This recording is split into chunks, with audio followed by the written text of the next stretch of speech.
Welcome to Rebecca Sounds Reveille. This show is really exciting because I'm going to share with you a passion of mine, and it's going to come up with a passion from also my guest. And the first guest I'm going to introduce to you is here with me to not only inspire you, but share a personal journey and a passion that he has. In fact, he has established himself as a leader from a very young age. You may already know who he is just by looking at him, and maybe also who else you see on screen. But the tenacity he had on the football field has really carried with him many things throughout his life in success.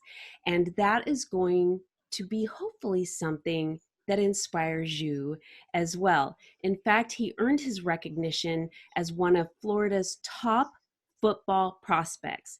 The New England Patriots drafted him into the NFL, and he became the second player ever drafted from UCF. Maybe you're already knowing, if you're hearing this from audio and you can't see who's on screen. If this is ringing any bells to you, wait till you hear his voice.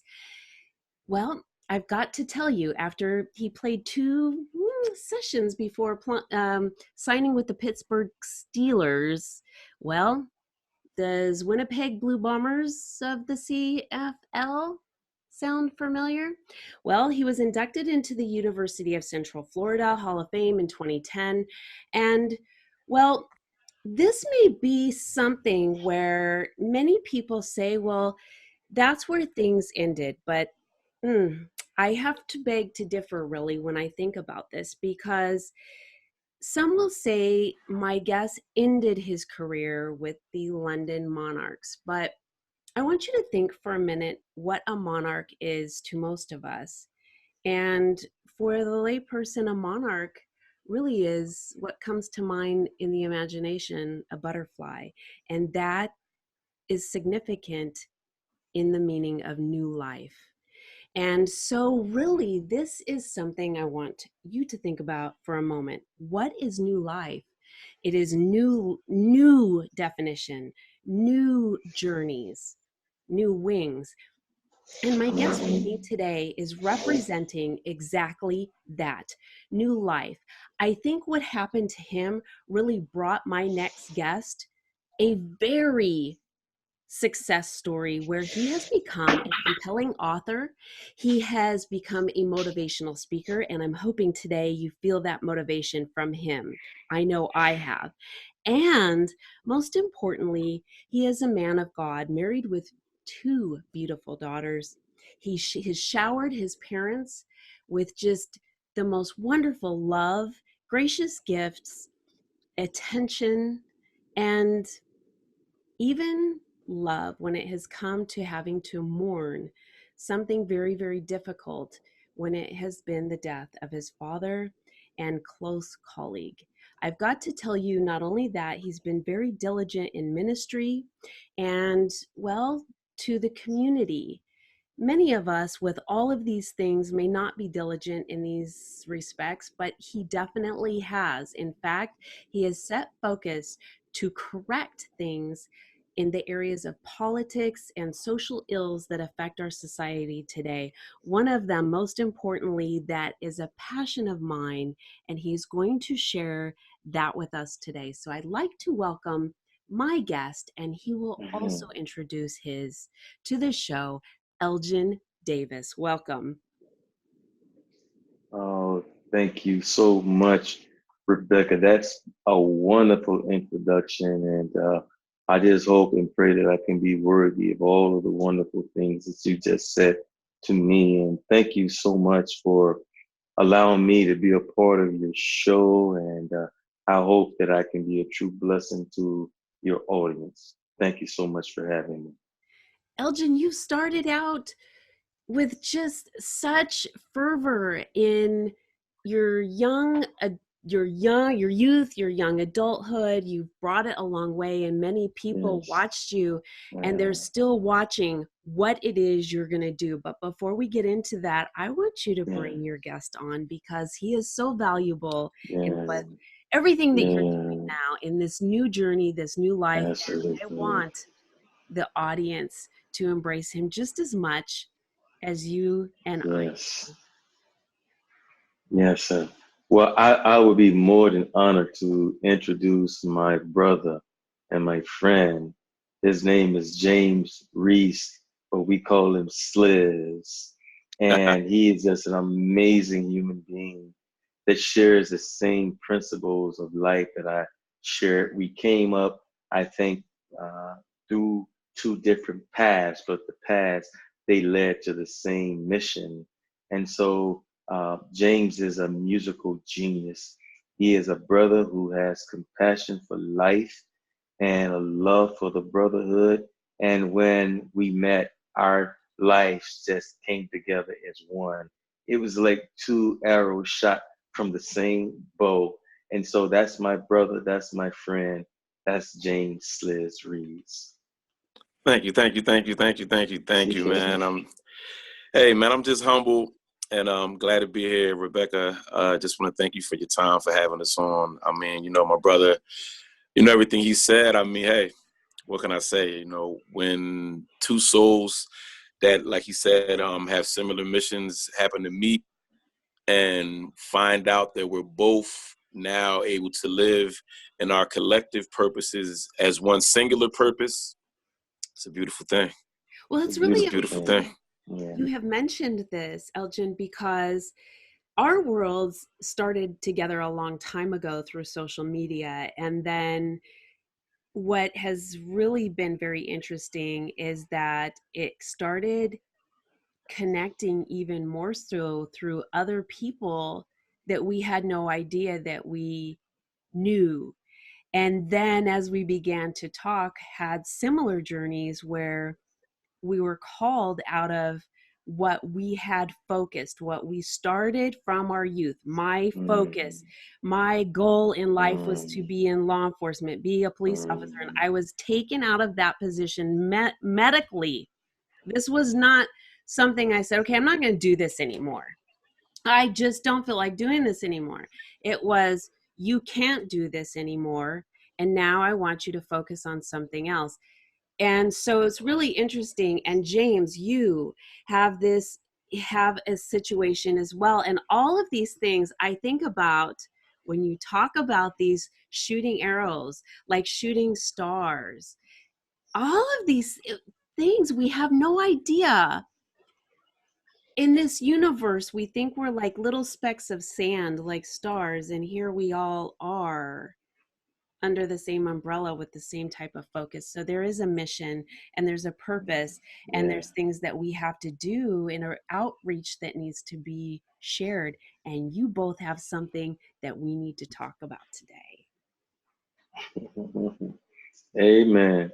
I agree with you on that. And what that goes to Yes. show us is that, you know, purpose has power, and it is purpose that brought us into existence. And as long as we're living our God given purpose, all of those who have a purpose at some point interconnect. So, what you're experiencing and what I'm experiencing and what James is experiencing is that because we all have answered the call to purpose. Yep. I Yes, love how you sir. put that. James, go ahead. Uh oh, it's my turn. Yeah, Absolutely. I mean, just to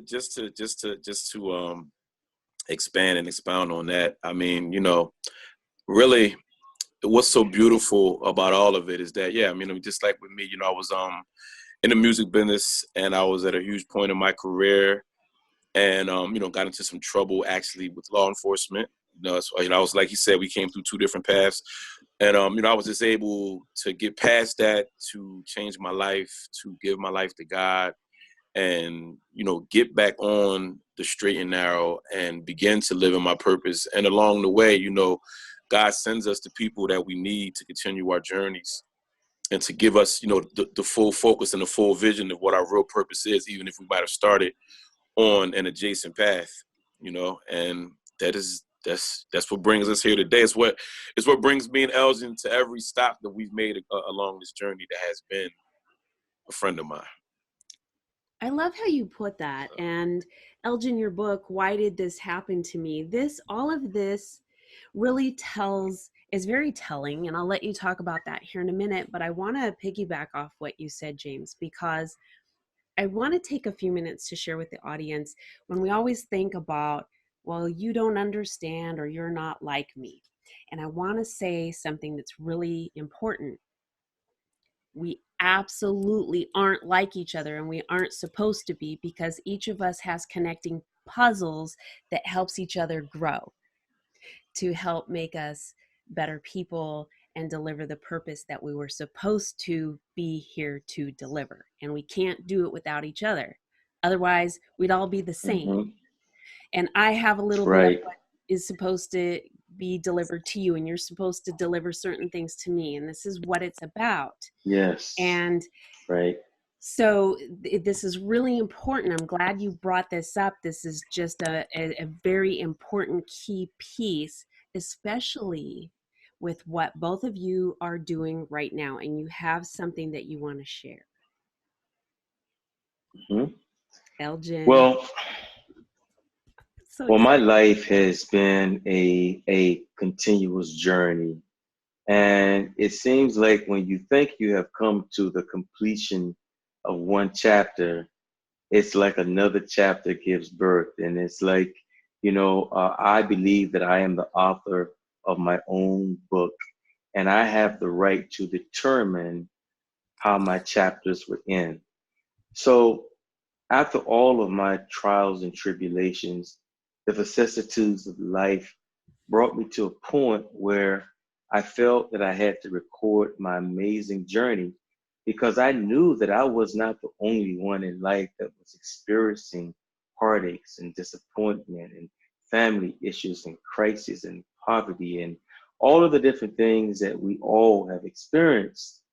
But by the help of God, I was given a great foundation by my mother, my father, my grandparents, my pastors, my coaches, my teammates, and it gave me a competitive edge to deal with some of the issues that I was placing in this complex world, Rebecca.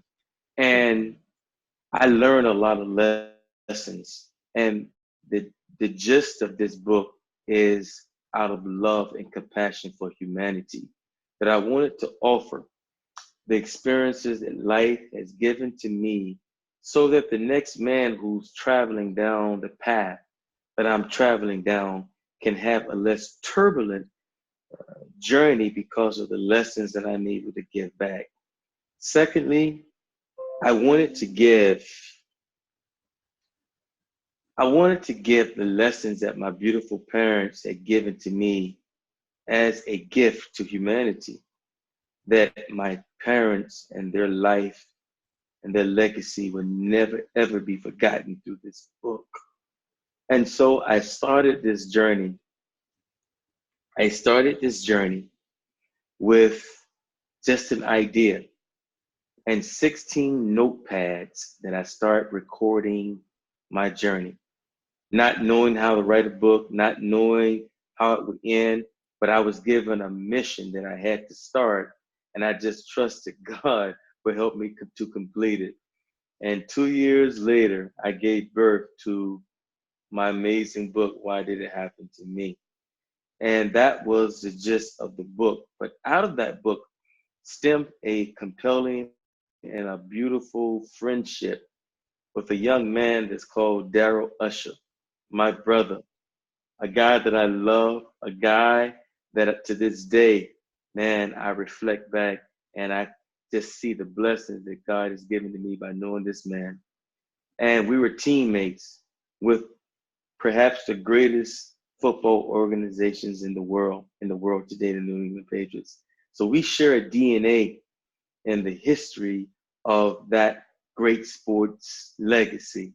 And I was compelled to write a movie. I wanted a movie to give rise to this great human being, Darrell Usher. But I needed help because I knew it was some things that I just didn't know.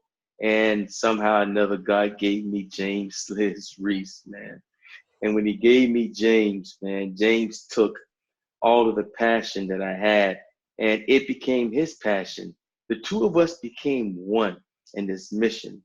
And so we're at a very exciting point where we have completed much of our, our call, but we still have a long way to go before this movie is seen throughout the world.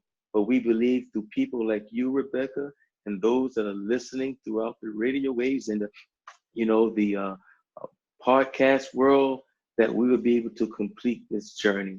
So we're in a very unique stage right now where we just decided that we was not going to sell out. I went to California with this idea. I spoke to Hallmark. I spoke to Sony. I spoke to all of the major studios, and they saw this as a smash hit, as a sports drama movie, but they wanted me to compromise. In other words, to buy me out and take control of it. And I said, no way is that going to happen. So we decided to take the indie route, that we had to work a little harder. We had to climb the mountain a little bit higher. We had to go through more bumps in the road, but we know at the end of this that we would be successful. So we're in the process now of trying to locate one or two investors, maybe two or three investors who embrace our vision, who understand our plight, who share the same spirit in life as we share, that can help us get through this next journey, this next phase. So we're at that particular point where our script is completed, our music is completed, our mission is completed. Now we're on the next phase, and that's where we're at right now, Rebecca. I absolutely love it. This is such an important film to be released because it's going to change and it's going to bring awareness to a number of lives. This is really important. And James, you have a Absolutely. lot of involvement with this as well. Yes. I mean, so when I first got with Elgin, first of all, my background, I've had 2 top 30 Billboard hits. I've been in music since I was 17, publishing deals, traveled the world, have a big fan base in Europe and things like that. So for all intents and purposes, I am a music person. But my initial degree was in English. So in the last couple years, I've been foraying off into screenplays, writing movies of my own, as well as trying to shoot them and things of that nature. So, through a mutual friend, Elgin and I were introduced, and he made it clear that he wanted to turn this chapter, a friend of mine, from his book into a movie. And, initially, it was just going to be another job, another client, cool guy. We had a great, first couple of 3-way calls. But as, first, he sent me a copy of the book, and I was able to read the book, and it was such a wonderful book. And, his autobiography itself, that's what kind of made me be drawn to everything that we were going to do with the movie, because I'm like, this guy's story needs to be told, even though we're taking what could be surmised as a tragic part of his story, and we're going to encapsulate that and use it for the movie. But, just overall, what I really was drawn to is, showing kings on the screen, showing brotherhood on the screen in an unabashed way, instead of violence, instead of, being against each other, instead of, like just the sentiment that's in a lot of things that are visually put in front of youth today, where people are scared to be friends. People are scared to help each other. People are scared to say they love each other. People are scared, especially men, and that crosses race, genre, sexual preference. It doesn't matter, especially men, nobody wants to show love, and that's what I loved about it. So in record time, we were able to put together basically the bulk of the script in about 21 days, because being from the music world, Wow. I don't know how to write slow. Like I was informed that the average screenwriter takes about 6 months to accomplish what Elgin and I accomplished in those 21 days. But I apply the same tactics to a script that I do to a song. So it just pours out of me, especially when I'm as connected Yes, to it's it. mm-hmm. You know, so and then over the course of writing it, Elgin's attention to detail and his never-ending passion for it to be exactly like he envisioned it in his mind, you know, that's what forged the brotherhood, even through our disagreements. And believe me, there were many. Many. You know, No, no I That's can real right. brotherhood or friendship Yes. goes I can without. absolutely understand this. Yeah, you know, like we were forged through our disagreements, because what the disagreement showed is that each of us had an individual passion for it, and I wasn't just simply a screenwriter to him, and he wasn't just simply a client to me. You know, we both fell in love with the story, and of course, sometimes if you're being real, then you're being truthful, and you're all both grown. You know, at some point you're going to disagree on things because the passions, it's just going to batter ram against each other. But Yes. you know, we made it through those disagreements and laughed about it because it just showed that we both, you know, we were in love with this idea now. And it just, you know, I mean, we were down to the point we're going back and forth over like a word in a line of the Yeah, script but because he thinks, well, and see, you know, but and I get it though, because when you only have an hour and a half to project something and make a lasting right, impact, every line, every phrase, how it's conveyed, everything that's said means something. So I right. get it. I totally understand what Yeah. you're I mean, saying. And I know, it was phenomenal. and I want to thank all of you for tuning in to another episode of Rebecca Sounds Reveille. As you know, this message is very important, and the passion that is being inspired by both of these individuals is something that I think that you should share with your friends, your family, your colleagues, all of those that you know, and everybody that you don't. Thanks for tuning in.